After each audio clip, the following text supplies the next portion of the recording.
Pony Fantasy V, Exodus of the Void, by G. M. Blackjack. Chapter 1, Chance Impact. Applejack craned her neck so she could see over Winona's bobbing head.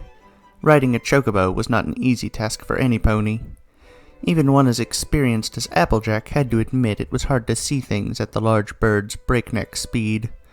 All she was really aware of at the moment were the trees passing by. She had to trust Winona to know the direction of the crash. Luckily, she trusted Winona fully. The chocobo and her had been through a lot. Traveling the world tended to expose a pony and their chocobo to a lot of danger and adventures. She and Winona had led an interesting life, to say the least. Applejack knew they were getting close when Winona began to slow down.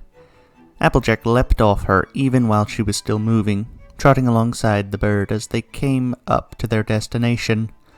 Before them stood a giant rock riddled with holes that had paved its way through the forest, leaving an impact trail behind it.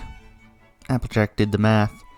It had crashed almost parallel with the ground, allowing it to leave this extremely long mark.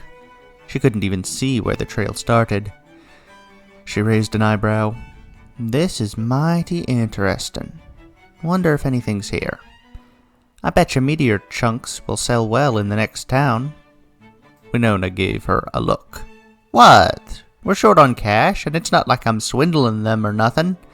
It really is a meteor chunk." Winona just rolled her eyes and walked on ahead. Applejack had to trot to keep up with the bird that was well over twice as tall as she was. As they approached the fallen boulder, they saw some commotion. A bunch of green bodies were shuffling around a rather large fire. Applejack grunted. Goblin camp. She was considering just leaving before things got hairy, but then she saw that they had some company with them. "I say, unhand me, you ruffians! This is the rudest awakening I could have ever imagined. And what have you done with my suitcase?" Applejack watched as one of the goblins held up a fancy bag that had obviously been tossed in the fire recently to see if it would burn. The unicorn they had captive let out a gasp. "You didn't. Tell me you didn't." The goblin, lacking a language of his own, just shrugged. Then he looked at the unicorn and licked his lips. He pointed to a few other goblins, and they began to heft the unicorn towards the fire. "Oh my heavens! You will not cook me! I am of royal descent and can't have a single hair on this body get singed. Ow!" The goblin who poked her with the fire stick chuckled. "You don't care about any of this, do you?" The goblin shook his head. The unicorn then did what any respectable pony of royalty would have done. "Help me! Some pony, please!" "Good tarnation gravy," Applejack muttered, holding her hooves over her ears. Winona rammed her head into the ground. "Okay, Winona, how's about we rescue her just to make her stop that racket?" Winona nodded vigorously. "Please, anyone!"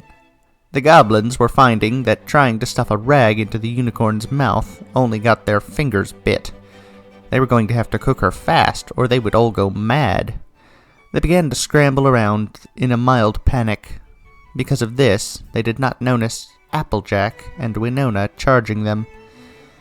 Winona rammed into them, barreling two over with her beak as Applejack leapt into the air, drawing her sword with her mouth. She drove it right into the chest of a third goblin before anyone even knew what was happening. The other goblins reacted fast. Half ran off into the forest, while the other half decided to stay and fight. Two rushed Winona, only to get kicked several yards away by her impressive legs. Applejack took on the others herself, bucking one in the face as it tried to claw her, but unable to block the attack of the second. It scraped across her leg, making her yell out in pain. However, it did not make her falter. She turned around and drove the sword right into the goblin's knee. "How I am Apple," she remarked, sword still in her mouth, as the goblin fell. The unicorn blinked. "Dear, care to repeat that?" Applejack sheathed her sword.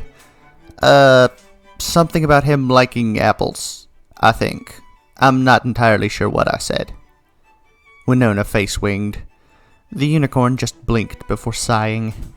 Kind mare, would you please untie me? It would be most appreciated. Applejack did so, noting how the unicorn was obviously not used to roughing it. So, you some kind of noble? Have a fancy crown or anything? As a matter of fact, I do, the unicorn said, rummaging through her burnt bag and taking out a silver crown. She placed it on her head, grinning. I am Lady Rarity, though I am trying to keep a low profile. Applejack raised an eyebrow incredulously. Name's Applejack, and this here is Winona. You do realize that the mere fact you talk like a noble mare and have a crown prevents you from keeping a low profile? Aw, pshaw! That's why I don't wear the crown all the time, dear. She smiled, putting the crown back in her belongings. Now, I suppose I must be off. Got places to go, things to do. Applejack raised her other eyebrow this time. Such as? Rarity was about to respond when she heard something. Darling, do you hear that? Hear what? Applejack said, perking her ears. Then she heard it. A high-pitched groaning was coming from near the meteor. The two of them walked over to see a pink earth pony mare rubbing a large bump on her head. Ow! Ow! Ow! Everything hurts! Rarity put a hoof to her mouth. Darling, were you hit by the meteor? Applejack rolled her eyes. She'd be dead if that were the case. The thing was a giant fireball when it came in, though she was obviously hit by something. Maybe a chunk of the thing fell off? Rarity helped the mare stand up, which was somewhat difficult to accomplish given how wobbly her legs were. Just take it easy, dear. Easy? Easy. Easy! Suddenly, the pink mare was filled with energy and she leapt into the air, any evidence of being injured gone. She bounced up and down, obviously in a hyperactive state. Oh my gosh, you two are so helpful and nice, and thank you for helping me. I don't know anything, but I bet this is important. Whee! Applejack blinked. Here was a mare obviously older than either her or Rarity. Her body was more fleshed out and her face a little more angular, but she was acting like an excited child. This was confusing. Miss? Yes, Orange One? Who are you? The earth pony opened her mouth wide to respond, and then said nothing. Her eyes darted to the left, then the right, and a look of worry entered her eyes. I don't remember. I don't remember anything. Rarity moved to comfort the pink mare, but before she could, there was a grin upon the earth pony's face. I have amnesia! Do you have any idea how cool that is? I probably have some amazing backstory that will be very, very important later on. I'm probably something really, really weird. She glanced at the meteor, her eyes lighting up. I know! I'm right next to a meteor, found under mysterious circumstances. I must be an alien! Rarity face-hooved and Applejack narrowed her eyes. Sugar Cube? You're a pony, not an alien, whatever that is. Oh my gosh, you don't know what aliens are? I feel so sorry for you. Let me see if I can guess your name. Applejohn? Close. Applejack. And this here is Miss Fancy Pants Rarity. Pleased to make your acquaintance. Hey! I am not Miss Fancy Pants. That's another pony entirely. You are now, the pink mare giggled. Then her eyes lit up. Oh, I just remembered my name. I'm Pinkie. Pinkie Pie. Woohoo! She bounced into a nearby tree, and confetti flew everywhere. Applejack blinked. Where'd you get the confetti? I have no idea, but there it is. Isn't that awesome? Maybe I have super freaky alien powers. Applejack grabbed Pinkie by the shoulders. Get a hold of yourself. You are not some freaky alien with freaky powers. You are just a pink earth pony who can't remember anything. Sure, AJ, Pinkie said, rolling her eyes, and you aren't destined to be a hero. Pardon? Never mind, she said, bouncing into the air. Anyway, I have no idea what I'm doing, so what are you guys doing? Applejack looked at Winona. Me and Winona here are traveling the world just for the heck of it. Rarity smiled. And I am journeying to the Wind Shrine. Pinky's eyes got even wider. Oh my gosh! Now I'm like 142% sure that that's where I was headed. Take me with you. I'm not sure that'll be... Take me with you, Pinky said, ramming her nose into Rarity's. Okay then, dear. Pinky turned to Applejack. Hey, you want to come too? Nah, Applejack said, stretching her legs. I've already been to the Wind Shrine. Little too windy for my tastes. You two go on, protect each other from the goblins. 'Twas nice meeting you. Rarity nodded. Well then, may we meet again. Until that day, good travels. May the wind be in your step, Applejack responded, climbing onto Winona and taking off. Pinky turned to Rarity. Want to play I Spy? Good heavens, Rarity muttered. Sure. I spy something pink. It's you, isn't it? No, it's my mane. Rarity's eye twitched. Minutes later, Winona went from running at full speed to a complete stop. Applejack was thrown head over hooves into a nearby rock wall. Ow, she muttered, now in an upside-down position. Winona, don't stop that fast. Winona just looked at her. Now don't you give me that look, you hear? Winona just looked at her some more. Look, they can take care of themselves. Winona just looked. They're a perfectly capable group. A crazy mare and a fancy pants noble. Winona looked. And, there were lots of goblins around. Winona, looking. Ah, consarn it, fine. We'll go help 'em. Yeesh, no need to get your feathers in a twist. Winona seemed satisfied with all this, and ran back the way she came as soon as Applejack crawled onto her back. Right towards the mountain pass that led to the Wind Shrine. Obviously, Pinky and Rarity were already in the pass, so Winona charged right in. This proved to be a mistake. The earth began to violently tremble. Darn it! Earthquake! Why an earthquake now of all times? Rocks began to fall from above, and crevasses started to open beneath their feet.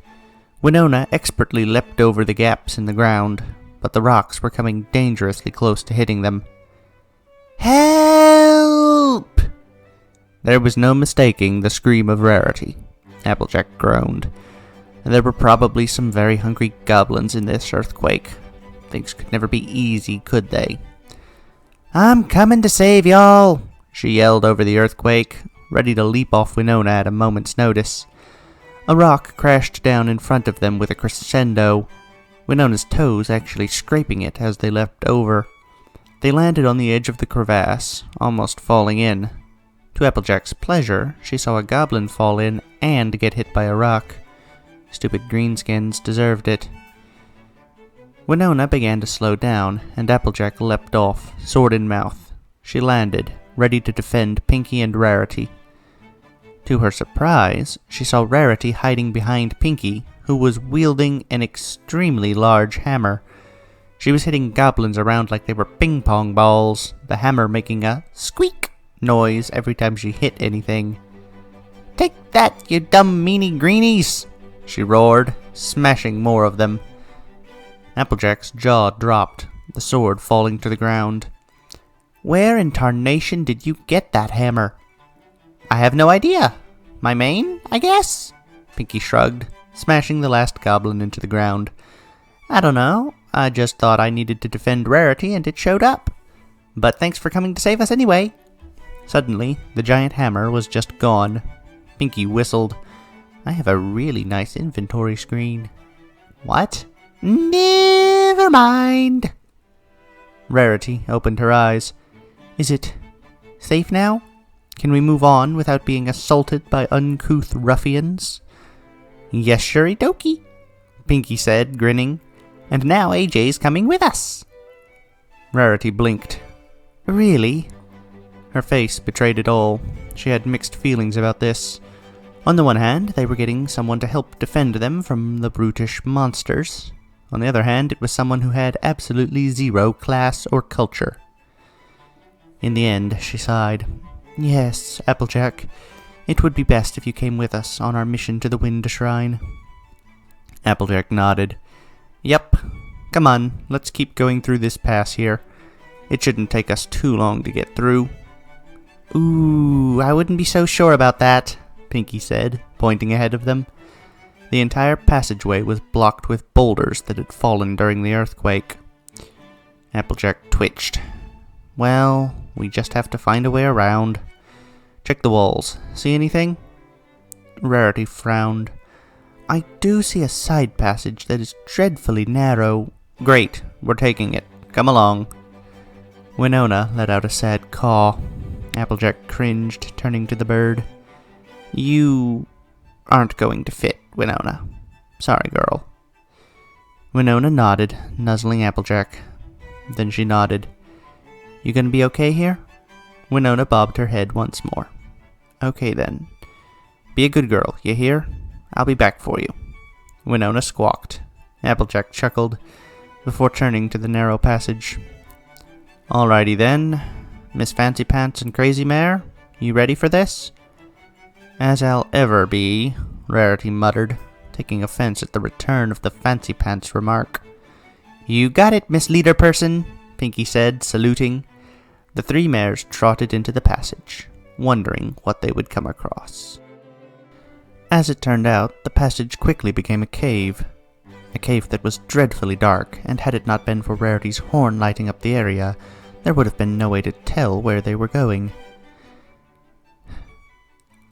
Rarity herself was trying really hard not to look at the disgusting nature of the cave. There was evidence of bats everywhere. She needed to distract herself before she flipped out about the uncleanliness of the place. So, Applejack, why did you come back for us? Winona convinced me, actually. We couldn't in good conscience leave you to the goblins of the area, though apparently Pinky actually can take care of herself. Somehow. Super amazing alien powers! Right. I'm pretty sure you're just a wizard of some kind, Pinky. Rarity's eyes sparkled. Oh my, Earth Pony mages are so rare. It's amazing to finally meet one. Pinky considered this. Nah, I like the alien idea better. Rarity and Applejack face-hooved. Anyway, Applejack continued, I also remember that my folks had told me to explore the world, but also make some friends along the way. Winona's a good girl, but I suppose she doesn't really cut it, does she? Pinky grinned, pulling Applejack into a tight embrace. Yay! We're friends now! Applejack chuckled. Of course, crazy old mare. Hey, I'm not that old, Pinky said incredulously. You are old enough to be my mother, so I have the right. Pinky considered this. Fair enough. What about you, Rarity? Want to be friends? I suppose, she said, reluctantly. Woohoo! This calls for a party! Pinky brought out a cannon and fired it, shooting confetti. Woohoo! Applejack blinked. Where did... What? Party cannon! Alien powers! More face hooves were had. The three mares continued in small talk for a while, until Applejack heard something. Kill the lights, she said. Rarity hesitated for a moment, then obliged. Ahead, Applejack saw some faint light coming through a strangely door-shaped crack in the wall. There was a shadow of a pony walking around in front of it. She could barely see, but she noticed the pony walk to the right. She heard a strange clicking noise, and the hidden door slid open, letting light into the cavern. Beyond the door, they could see a cove and the sea. They could also see that the pony was a brown Pegasus stallion with a purple bandana and cutlass. He walked through the door, and it closed behind him. Every pony was silent for a little while. Cool! Pirates! Pinky said, jumping up to the secret door. Let's see how to open this. Why on earth would we want to open it? Applejack asked. Only way to go, duh. Plus, adventure! She grinned. Applejack rolled her eyes, feeling around the wall to the right of the door. She pushed down on a hidden button, making a clicking noise. She smiled as the door opened. Every pony through, she said. The three mares stood on an interesting cove. The sea seemed to flow into this large, cavernous area directly. There was a large dock heading out into the water, though there was no boat there. Probably stuck at sea since there's no wind, Applejack thought to herself. Inside the cavernous cove itself were several wooden houses and a lot of pirate flags. Applejack could see several cavern tunnels on other areas of the cove, though it was going to be a little difficult to get to them without being seen, if not impossible. Rarity tapped Applejack on the shoulder and pointed out to the sea. Applejack was annoyed that her attention was being drawn away at first, but then her jaw dropped. There was a boat coming into the cove at a brisk pace. No, not a boat, a ship. A full-fledged pirate ship, complete with flag and sails. But there was no wind. No way it could be moving, much less at that high of a speed. It was an impossibility. A sailboat sailing without wind. Think they would give us a ride? Rarity suggested. It'd make it a lot easier to get to the wind shrine if we went by sea. Both Applejack and Pinky fixed her with, "Are you crazy?" looks.